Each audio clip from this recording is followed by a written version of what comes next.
Shalom beloved people, kita jumpa lagi dalam pengajaran firman iman kali ini. Mari buka Alkitab kita dari Amsal pasal 18 ayat yang ke-10.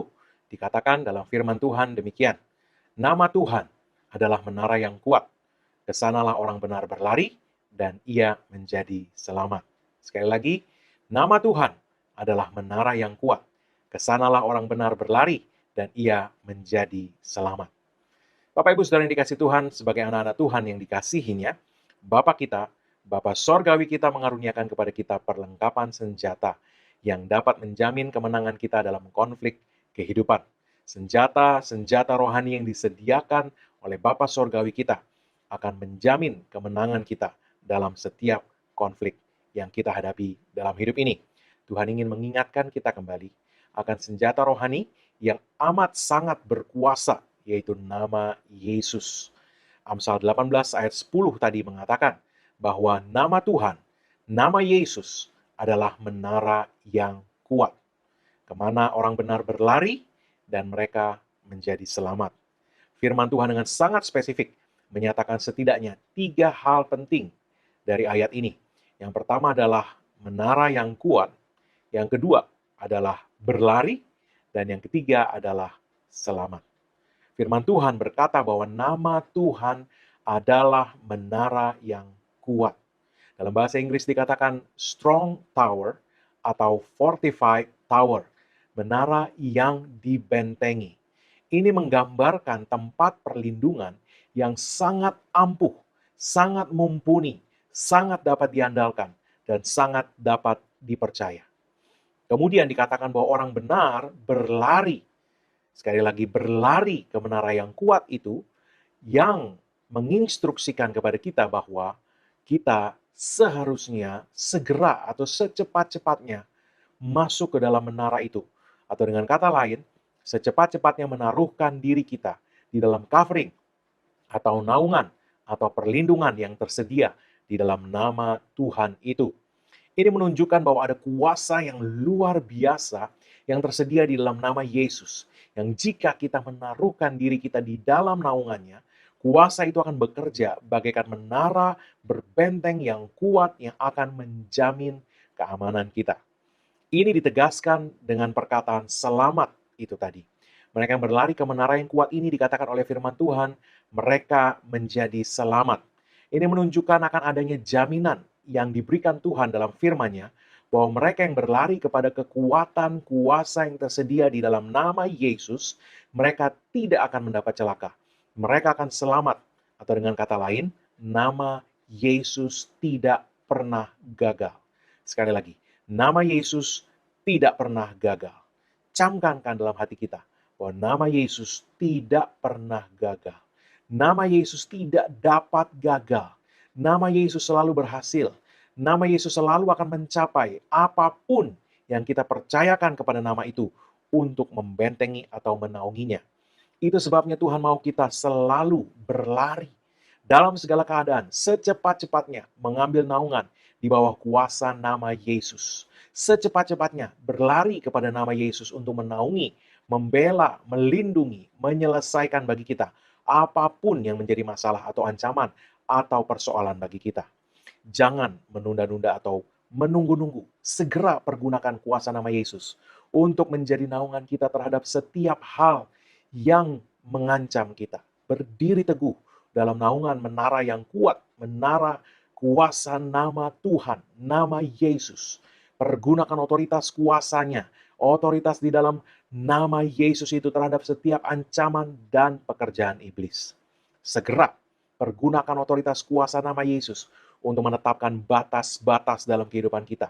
Atas kesehatan, atas keluarga, atas masa depan, atas pekerjaan, atas apapun juga dalam hidup kita. Sehingga semuanya itu tidak dapat disentuh oleh rencana dan pekerjaan jahat iblis. Itulah sebabnya firman Tuhan berkata, nama Tuhan adalah menara yang kuat. Nama Yesus itulah menara yang kuat itu. Sekali lagi, nama Yesus itulah menara yang kuat itu. Bukan kekuatan kita atau kerohanian kita. Nama Yesus itulah yang akan membentengi kita. Dan setiap hal yang kita taruhkan di dalam naungannya.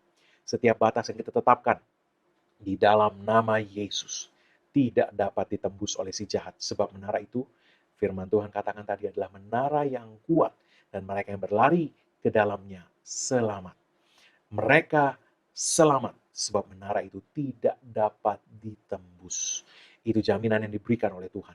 Nama Yesus selalu berhasil sebagaimana pribadi yang empunya nama itu. Bapak Ibu Saudara yang kasih Tuhan, sebagaimana Yesus tidak bisa gagal, demikianlah namanya pun tidak bisa gagal. Biarlah ini tertancap, tertanam dalam kesadaran hati kita bahwa nama Yesus tidak bisa gagal sebagaimana Yesus, pribadi Yesus tidak bisa gagal. Tetapkan batas di dalam nama Yesus atas kesehatan kita. Katakan dengan penuh kepastian yang datang dari jaminan firman Tuhan. Dalam nama Yesus, iblis, kamu tidak boleh menyentuh kesehatanku. Angkat setiap gejala yang kamu coba tunjukkan untuk mengintimidasi aku dan menyingkir daripadaku. Aku hancurkan kuasa sakit penyakit dan kelemahan tubuh atas diriku di dalam nama Yesus. Ingat, menara yang kuat itu adalah nama Yesus. Menara yang kuat itu bukan kekuatan atau kesalehan rohani kita. Nama itu lebih dari sanggup untuk menaungi mereka yang berlari kepadanya. Jadi jangan takut mempergunakan kuasa nama Yesus dalam setiap konflik kehidupan. Jangan mau diintimidasi oleh iblis sehingga kita tanpa sadar bergantung kepada apakah kita layak atau tidak layak mempergunakan kuasa nama Yesus. Iblis mau kita mengandalkan diri kita sendiri. Dan bukannya berlari kepada naungan kemampuan kuasa nama Yesus untuk membentengi kita. Bahkan di dalam kelemahan sekalipun kita harus selalu berlari kepada nama Yesus. Ingat bahwa firman Tuhan dalam Yesaya 64 ayat 6 berkata bahwa kesalehan kita, bukan kesalahan, kesalehan kita adalah kain kotor belaka. Dan Yeremia 17 ayat 5 mengatakan bahwa terkutuklah orang yang mengandalkan kekuatannya sendiri. Kebenaran kita ada di dalam Kristus, yang namanya adalah menara yang kuat, kemana kita diperintahkan Tuhan untuk segera berlari dan berlindung ke dalamnya. Kesalehan kita bukanlah datang dari perbuatan atau kemampuan kita sendiri. Kebenaran kita datang karena kita percaya kepada apa yang Yesus Kristus telah kerjakan. Kita menerima Yesus dan apa yang telah diselesaikannya di kayu salib dalam pekerjaan penebusannya yang telah selesai dan sempurna itu. Kebenaran kita berasal dari Allah dan bukan dari usaha kita sendiri. Firman Tuhan berkata dalam Roma 3 ayat 22, yaitu kebenaran Allah karena iman dalam Yesus Kristus bagi semua orang yang percaya. Sebab tidak ada perbedaan. Perbuatan baik atau kesalehan kita adalah buah dari keselamatan yang telah kita terima dari Tuhan. Kita hanya dapat hidup benar karena Roh Kudus bekerja di dalam hidup kita. Itu adalah buah dari Roh Kudus di dalam diri kita.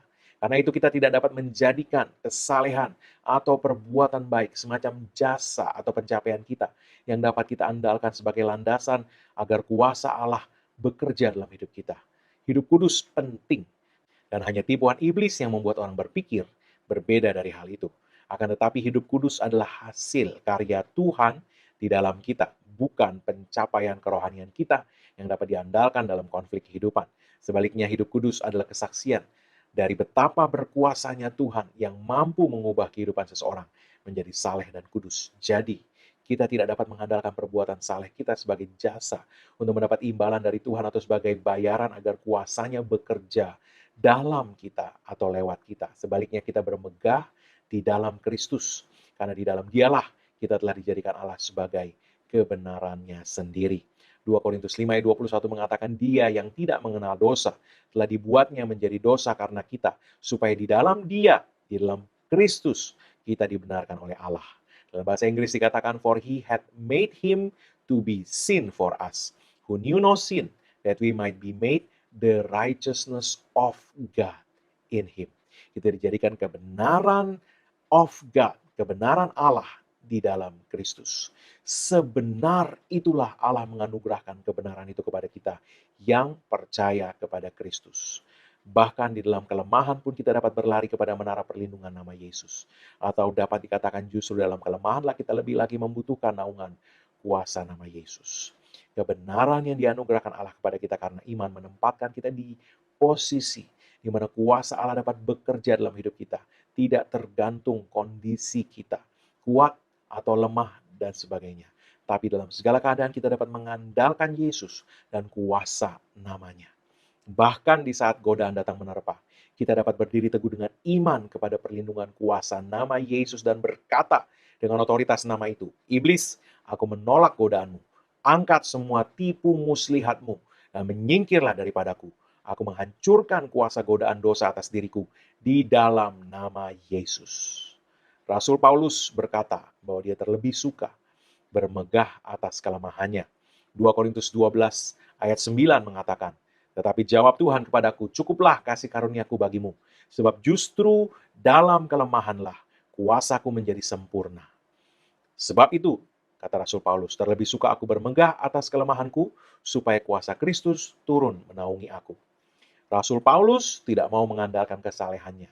Kita tahu kesalehan hidup Rasul Paulus. Akan tetapi, sekalipun demikian, dia hanya mau mengandalkan kuasa Kristus untuk menaungi dirinya. Demikian juga seharusnya dengan kita. Andalkan Tuhan dan kuasanya. Andalkan kebenaran yang dianugerahkannya kepada kita karena iman kepada Yesus Kristus. Andalkan Roh Kudus-Nya untuk hidup kudus. Andalkan kuasa namanya untuk menaungi dan melindungi seluruh area hidup kita. Firman Tuhan berkata, dalam kelemahan, kekuatan Tuhan menjadi sempurna. Dan Rasul Paulus meresponi dengan berkata, terlebih suka aku bermegah atas kelemahanku. Dia tidak mengandalkan kerohanian atau kesalehannya sendiri agar kuasa Tuhan bekerja dalam hidupnya. Tetapi dia bergantung sepenuhnya kepada kekuatan kuasa di dalam nama Yesus yang berlimpah-limpah itu. Kekuatan yang berlimpah-limpah itu datangnya dari Tuhan. 2 Korintus 4 ayat 7 mengatakan, tetapi harta ini kami punyai dalam bejana tanah liat, supaya nyata bahwa kekuatan yang berlimpah-limpah itu berasal dari Allah dan bukan dari diri kami. Kita tanah liat, tapi kita mempunyai harta di dalam bejana tanah liat ini. Efesus 1 ayat 19 mengatakan, betapa hebat kuasanya bagi kita yang percaya sesuai dengan kekuatan kuasanya. Jadi dalam segala keadaan, bangkit dan pergunakan kuasa di dalam nama Yesus. Berlarilah ke dalam menara yang kuat itu. Kepada kekurangan, tetapkan batas-batas di dalam nama Yesus. Katakan, dalam nama Yesus, iblis, kamu tidak boleh menyentuh keuanganku. Dalam nama Yesus, tinggalkan keuanganku. Dalam nama Yesus, malaikat Tuhan, bekerja dan buat semua berkat keuangan yang sudah disediakan Bapakku sampai kepadaku. Setiap kali kita mempergunakan nama Yesus, kita perlu menyadari seberapa ampuhnya, seberapa mumpuninya senjata rohani yang dianugerahkan kepada kita ini. Firman Tuhan berkata dalam Filipi 2 ayat 9 sampai 11. Itulah sebabnya Allah sangat meninggikan dia, Yesus, dan mengaruniakan kepadanya nama di atas segala nama. Supaya dalam nama Yesus, sekali lagi dalam nama Yesus, bertekuk lutut segala yang ada di langit, dan yang ada di bumi, dan yang ada di bawah bumi. Dan segala lidah mengaku, Yesus Kristus adalah Tuhan, bagi kemuliaan Allah Bapa. Segala yang ada di langit, malaikat-malaikat, segala yang ada di bumi, apapun juga itu, dan segala yang ada di bawah bumi, iblis dan semua setan-setannya, bertekuk lutut kepada nama Yesus. Apapun namanya, semua yang ada di langit, di bumi, dan di bawah bumi, bertekuk lutut kepada nama Yesus. Setiap kali kita mempergunakan nama Yesus, sadari apa yang kita miliki. Sadari apa yang Bapa telah anugerahkan kepada kita. Berapa hebat kuasanya bagi kita yang percaya. Kita perlu menyadari seberapa tingginya Yesus dan kuasa namanya di atas segala yang ada di langit, di bumi, ataupun di bawah bumi. Firman Tuhan berkata dalam Efesus 1 ayat 21-22 bahwa Yesus jauh lebih tinggi dari segala pemerintah dan penguasa dan kekuasaan dan kerajaan dan tiap-tiap nama yang dapat disebut. Bukan hanya di dunia ini saja, melainkan juga di dunia yang akan datang. Dan segala sesuatu telah diletakkannya di bawah kaki Kristus. Dan dia, Yesus, telah diberikannya kepada jemaat sebagai kepala dari segala yang ada. Kita diberikan otoritas untuk mempergunakan kuasa Yesus yang ada di atas segala sesuatu itu di dalam namanya tadi. 2 ayat di atas mengatakan bahwa Yesus telah diberikan oleh Allah Bapa kepada jemaat, yaitu kita, sebagai kepala dari segala yang ada. Dan dalam nama Yesus bertekuk lutut segala yang ada di langit, dan yang ada di atas bumi, dan yang ada di bawah bumi, segala pemerintah, dan penguasa, dan kekuasaan, dan kerajaan, dan tiap-tiap nama yang dapat disebut, bukan hanya di dunia sekarang ini saja, melainkan juga di dunia yang akan datang. Setiap kali kita mempergunakan nama Yesus, kita perlu menyadari apa yang kita miliki, Apa yang Bapa Surgawi kita yang sangat mengasihi kita itu telah anugerahkan kepada kita. Dan bukan hanya tahu, tapi menyadari benar betapa hebatnya kuasanya yang bekerja bagi kita yang percaya di dalam nama Yesus. Biarkan kesadaran akan kebesaran kuasa nama Yesus tertancap kokoh di hati kita. Setiap kali kita mempergunakan nama Yesus, sadari bahwa nama Yesus ada di atas segala nama. Bukan hanya di dunia sekarang ini saja. Apapun namanya, di bumi, di sorga, atau di bawah bumi sekalipun, tunduk kepada nama Yesus. Dan bukan hanya di dunia sekarang ini saja, firman Tuhan tadi berkata, tapi juga di dunia yang akan datang. Semua tunduk kepada kuasa nama Yesus. Setiap kali kita mempergunakan nama Yesus, sadari bahwa yang di dunia yang akan datang saja tunduk kepada kuasa nama Yesus. Apalagi yang ada di dunia sekarang ini. Apapun juga itu. Apapun juga. Di langit, di atas bumi, di bawah bumi. Segala pemerintah, penguasa, kekuasaan, kerajaan. Dan tiap-tiap nama yang dapat disebut. Apapun namanya. Apapun nama sakit penyakit. Apapun nama masalah kehidupan. Apapun namanya. Semua tunduk kepada nama Yesus. Haleluya. Sebagai penutup, kita akan melihat suatu peristiwa yang saya percaya kita semua telah sering mendengarnya. Yaitu ketika Daud menghadapi Goliat. 1 Samuel pasal 17 ayat 44 sampai 47 berkata, pula orang Filistin itu berkata kepada Daud, ini Goliat yang berkata kepada Daud, hadapilah aku, maka aku akan memberikan dagingmu kepada burung-burung di udara dan kepada binatang-binatang di padang. Tetapi Daud berkata kepada orang Filistin itu, engkau mendatangi aku dengan pedang dan tombak dan lembing. Tetapi aku mendatangi engkau dengan nama Tuhan semesta alam. Allah segala barisan Israel yang kau tantang itu. Hari ini juga Tuhan akan menyerahkan engkau ke dalam tanganku. Dan aku akan mengalahkan engkau dan memenggal kepalamu dari tubuhmu.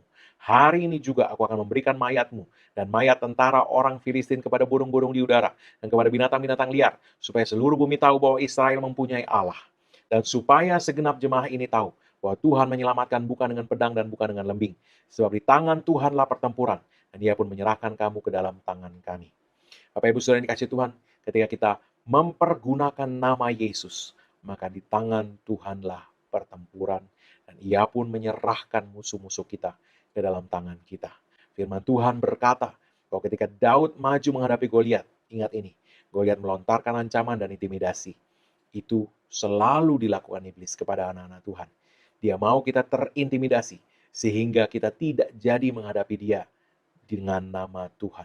Supaya kita tidak berani menghadapi dia dengan nama Tuhan. Karena iblis tahu bahwa segala sesuatu bertekuk lutut kepada nama Yesus.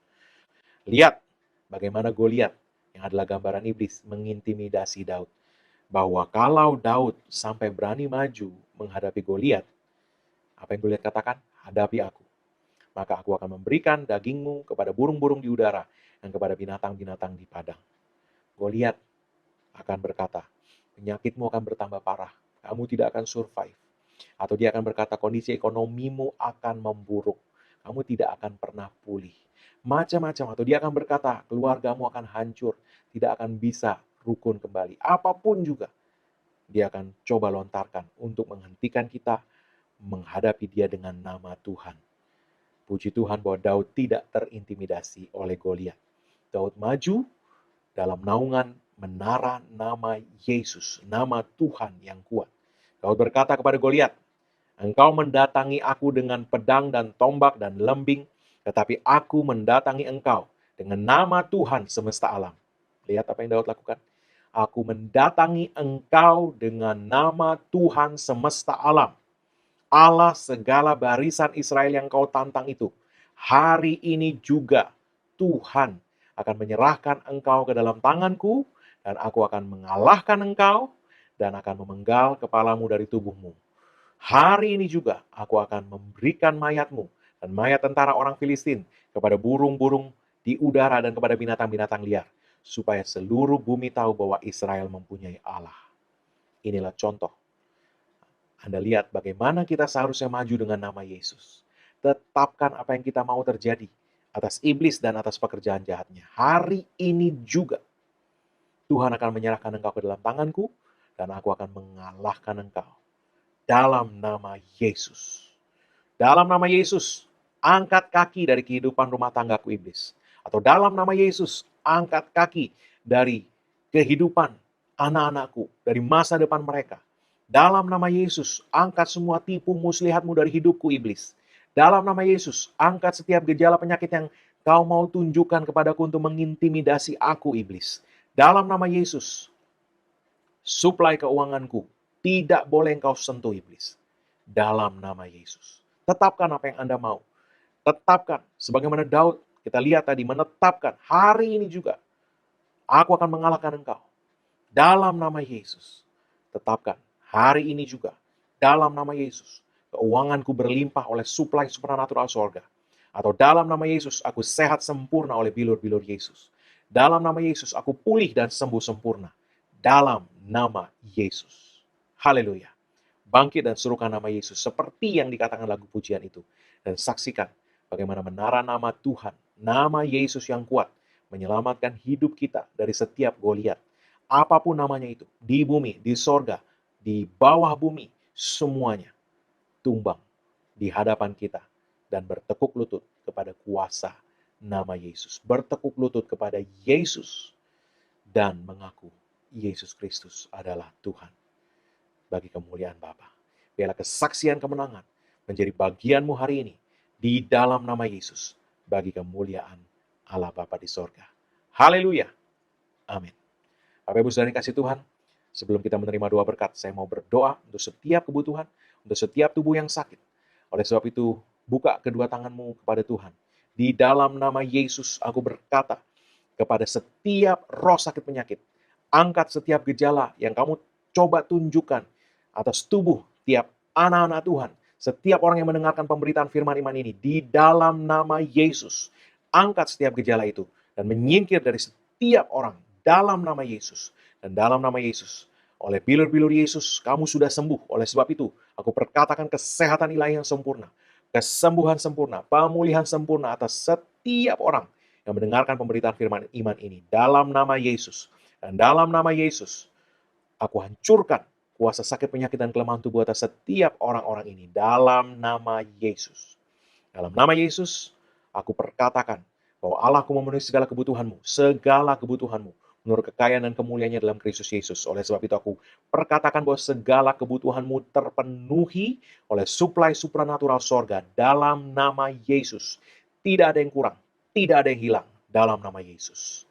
Amin. Mari buka kedua tanganmu dan terimalah berkat Tuhan. Karena apa yang Yesus Kristus telah kerjakan bagi kita di kayu salib, karena curahan darahnya, karena penebusannya sempurna, maka sekarang tidak ada lagi penghukuman bagi setiap orang yang ada dalam Kristus Yesus. Engkau telah ditebus, harganya telah dibayar lunas. Oleh sebab itu setiap kutuk tidak berlaku lagi dalam hidupmu. Yang ada hanyalah berkat Tuhan tercurah berlimpah-limpah, memberkati engkau dalam segala hal. Oleh berkat Tuhan itu engkau naik terus tidak turun, engkau jadi kepala bukan ekor. Dan apa yang tanganmu dibuat Tuhan berhasil. Dengan panjang umur Tuhan mengenyangkan kau. Dan Tuhan memperlihatkan kepadamu keselamatan yang daripadanya. Umurmu minimal 120 tahun. Dan dipenuhi dengan hari-hari yang baik dari Tuhan. Dalam nama Yesus tidak ada yang jahat mendekat kepadamu dan tidak ada tulah mendekat kepada kemah kediamanmu. Dalam nama Yesus. Amin. Tuhan Yesus memberkati. Haleluya.